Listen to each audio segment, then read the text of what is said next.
whoever commits sin is a slave of sin. And the slave does not abide in the house forever, but a son abides forever. Therefore, if the Son makes you free, you shall be free indeed. Jesus says if He makes you free, you're going to be free. Coming in contact with me, you may be excited about that possibility. It's great. I like you, you like me. But I don't have the power to set you free. Only He does. And when I take my baggage to Jesus and leave it with Him, He can set you free. Coming in contact with the truth of Jesus Christ and who we are in Him and His desire and plans for our life. If I experience the power and presence of Jesus Christ in my life, if I'll take my addictions to Him, I can be made free.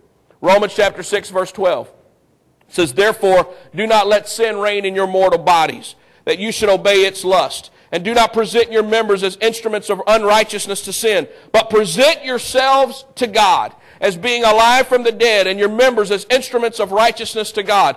For sin shall not have dominion over you, for you are not under law but under grace. I don't want to be ruled by sin, do you?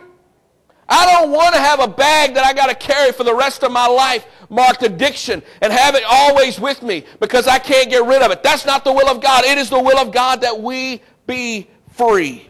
Paul says in Romans, don't let that sin reign in your bodies. Don't put yourself under subjection to it. Don't let it reign in your flesh like we talked about last week. So you don't obey the evil desires of sin, but instead we are to present ourselves to God. We are to offer ourselves to God. God, this is me, baggage and all, and I need your help.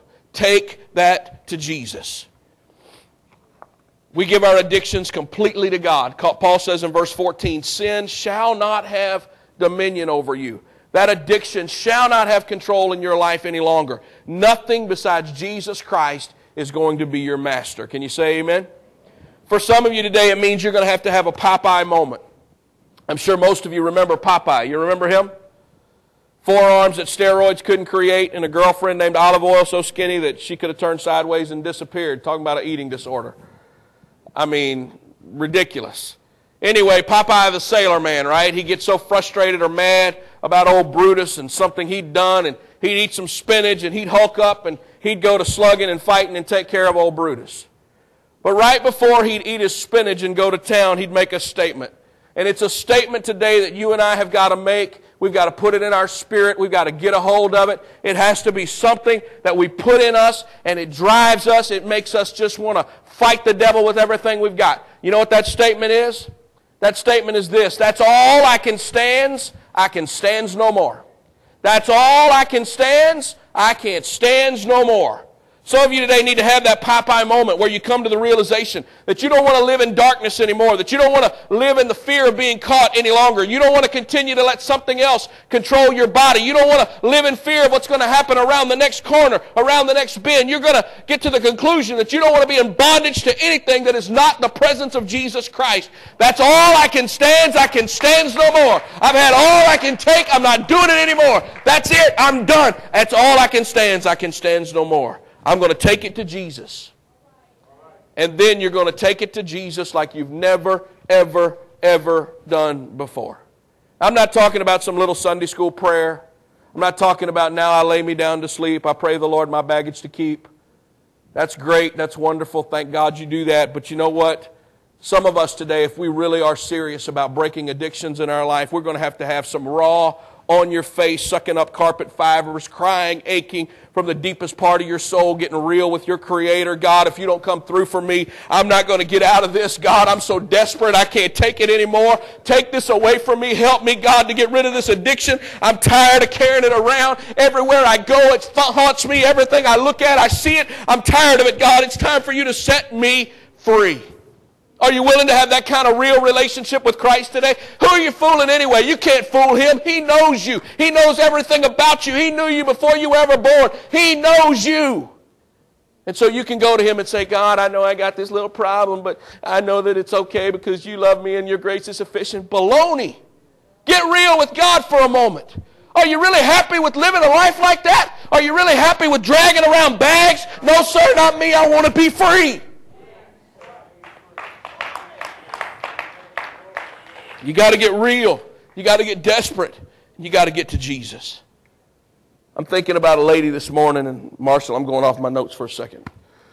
Thinking about a lady this morning, 12 years, she'd been dragging around a baggage. Now, most people wouldn't say she was addicted, Brother Pastor Mark, but she was addicted to going to doctors to try to find a solution.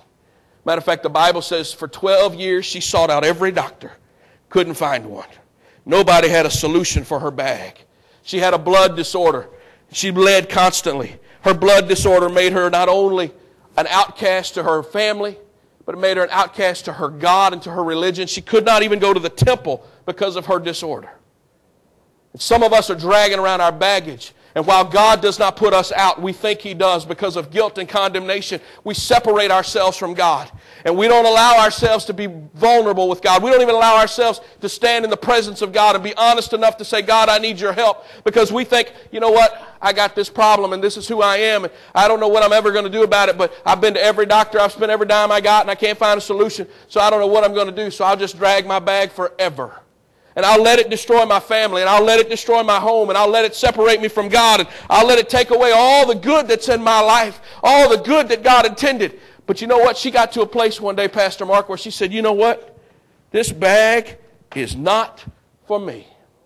I'm tired of dragging around this sickness. I'm tired of dragging around my addiction to doctors. I'm tired of spending every dime I've got trying to find a solution. I heard about one guy who they said if I could just get to him, he would take care of everything. I don't even have to talk to him. I don't have to sit in his office. I don't have to pour out my heart to him. They said if I could just get to him. And you know what? She had enough faith. She said, I don't even have to have an audience with him. If I can just get close enough to touch the hem of his garment, I can be set free.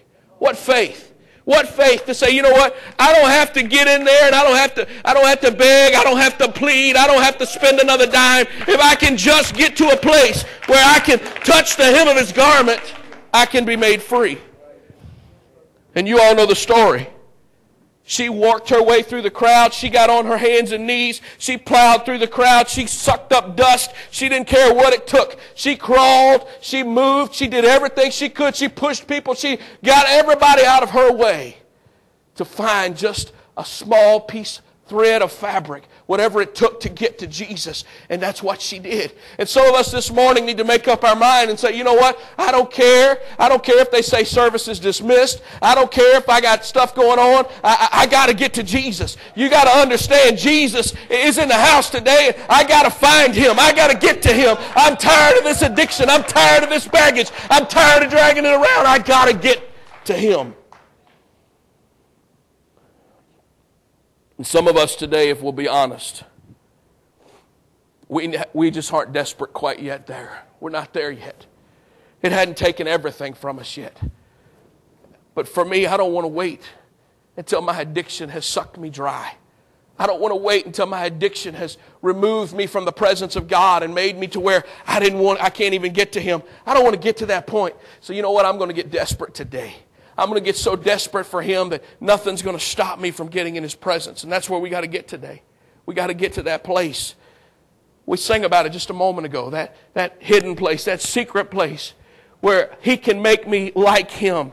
Where He can wrap me in His arms and say, you know what? I know you got these struggles, but why don't you come to me, all you that labor and are heavy laden, and I will give you rest. Take my yoke upon you and learn of me, for my yoke is easy, my burden is light. You've been carrying all these bags, and it's time for you to lay them down and be set free.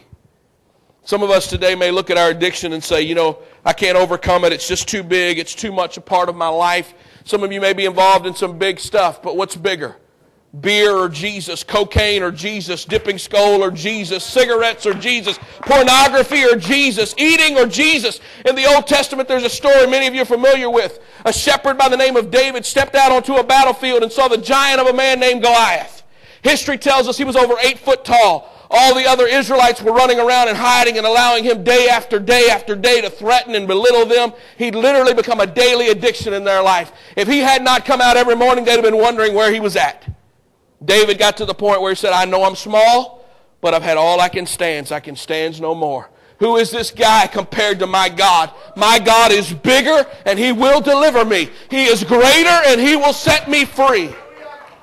He marched out on the battlefield, inferior in size, inferior in weaponry, inferior in skill, but superior in faith.